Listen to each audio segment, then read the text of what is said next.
பாஜக கூட்டணி, எடப்பாடி திடீர் பல்டி. தமிழக அரசியலில் எதிரும் புதிருமான திமுகவும் பாஜகவும் புதிதாக கூட்டணி அமைக்கப் போகின்றன. இதற்காக திரைமறைவில் வேலைகள் நடக்கின்றன என்பதுதான் இப்போதைய பரபரப்பு செய்தியாக உலா வருகின்றன. இந்த சூழ்நிலையில் சமீபத்தில் சென்னையில் நடந்த அதிமுக செயற்குழு கூட்டத்தில் நடந்த ஒரு விவகாரம் இப்பொழுது வெளிச்சத்திற்கு வந்திருக்கிறது. அதிமுக செயற்குழு கூட்டத்தில் பாரதிய ஜனதா கட்சியுடன் கூட்டணி தொடர்பான விவாதம் நடந்துள்ளது. இதில் பலர் பாஜகவுடன் கூட்டணி வைத்திருக்கலாம், அப்படி கூட்டணி வைத்திருந்தால் பல தொகுதிகளில் வெற்றி பெற்றிருக்கலாம் என்ற கருத்தை தெரிவித்துள்ளனர். அப்பொழுது எடப்பாடி பழனிசாமி, பாஜகவுடன் கூட்டணி முறித்தது என் சொந்த முடிவல்ல, நீங்கள் எல்லோரும் சேர்ந்து எடுத்த முடிவைத்தான் நான் அறிவித்தேனே தவிர நானாக முடிவு எடுக்கவில்லை என்று கூறியிருக்கிறார்.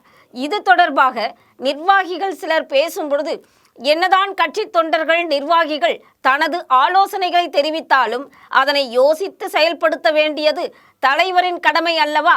தற்பொழுது எடப்பாடி பழனிசாமி எடுத்த முடிவிற்கு தொண்டர்கள்தான் காரணம் என்பது நியாயமாக தெரியவில்லை என பேசி உள்ளனர்.